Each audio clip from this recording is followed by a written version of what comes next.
Hello everybody, today we're going to be solving problem 1 on test 2. So the problem statement reads, two spherical shells of plastic and radius r are separated by a distance L. The first shell has a negative charge, negative q, distributed uniformly on its surface and a center located at position, negative L/2, 0, 0. The second shell has a positive charge, positive q, distributed uniformly on its surface and a center located at position, positive L/2, 2, 2. Part A reads, calculate the potential difference V2 minus V1 due to the electric field produced by the positively charged shell only.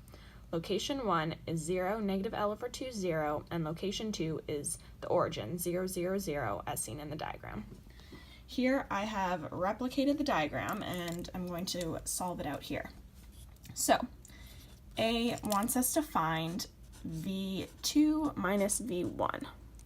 The main point of this problem is to solve for potential difference, which can be defined generally as negative E delta L. So the electric field produced by the object times the distance in between like where the particle is moving. So here it's from 1 to 2. So in this part, it wants us just to reference positive Q. So for positive Q, this sphere acts like a point charge. So we can define E as 1 over 4 pi E naught Q over R. And then, so for V2, the distance from this point charge, which is technically like at the center, the distance is just L/2, which is given in the problem statement. So that will be V positive Q times L/2, and then minus where 1 is located. So that's going to be V positive Q, and then the distance is found by the square root of L/2 squared plus L/2 squared, which is just the hypotenuse of this triangle made by those two sides.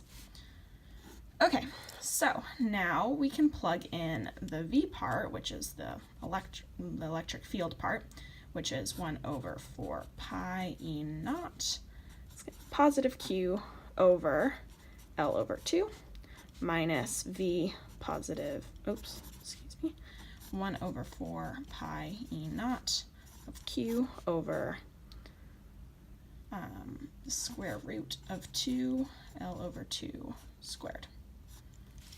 And then the square root of 2 L/2 squared equals the square root of 2 times L squared over 4, just by simple distribution, equals the square root of L squared over 2, which equals L times 1 over the square root of 2 equals L/2. So this can be simplified as Q over 4 pi E naught of 2 over L, just by putting that fraction on the top half, minus root 2 over L. Okay, now for part B, it wants us to find the potential difference V2 minus VL due to the charge negative Q. So we would do the exact same process here, but the distance would be negative L/2 and the negative of that square root area. And then we're just going to end up with the negative value that we had in the first part. The distances are the same, just opposite sign. So that will not make a difference. And that is our answer for part B. Part C wants us to calculate V3 minus V2 due to the net electric field. And V3 is that location, negative L/2, 0, 0. So this can be made into V3 minus V2, and then due to the positive charge, plus V3 minus V2 due to the negative charge. So let's focus just on the positive part.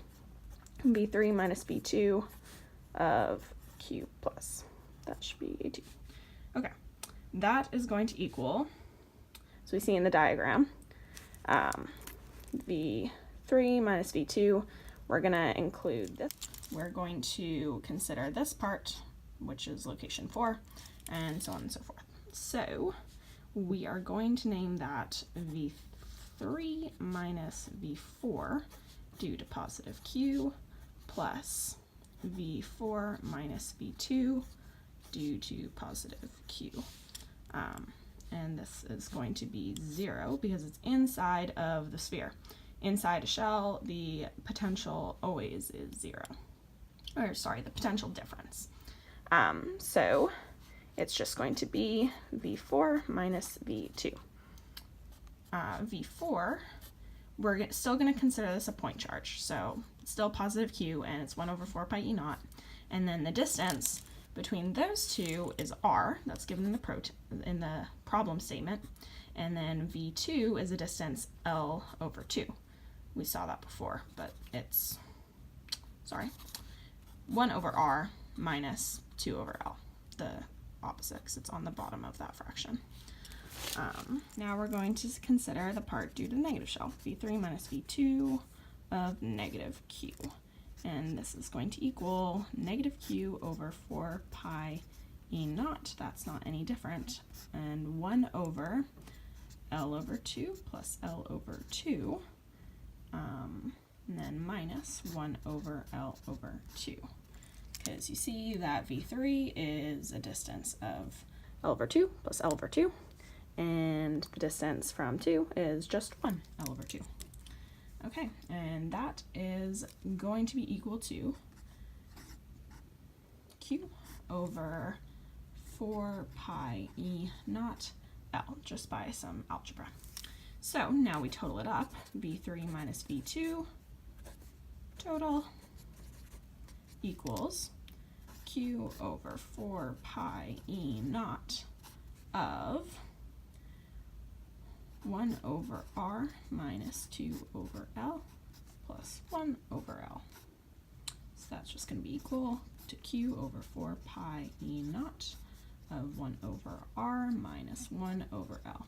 And that's your answer for part D. Asks you to consider if you added up your answers to the previous questions and found V3 minus V1 for the net electric field, how would this answer change if the observation location 1 had been located at 0, 0, L over 2. So here we have observation location 1 there, and instead it would be up here. And the answer is it would remain identical because in any direction orthogonal, so that's this way, this is on axis and this would be orthogonal, any direction orthogonal to the dipole, which we're represented by negative Q and positive Q, that's essentially a dipole. Its potential difference is equal to 0 regardless, so it doesn't matter whether it's at the top or the bottom, that's always going to cancel out. And that's how you would solve this problem. The topics in this can be applied to any other problem of the same sort, remembering the key concepts of the definition of potential difference, which is just the electric field multiplied by the difference, as well as determining the position at one point and the other point in relation to the point charge, and remembering not to oversimplify things. These are represented as circles, but they're actually spheres, and you have to treat them as point charges as such. Hope this was helpful.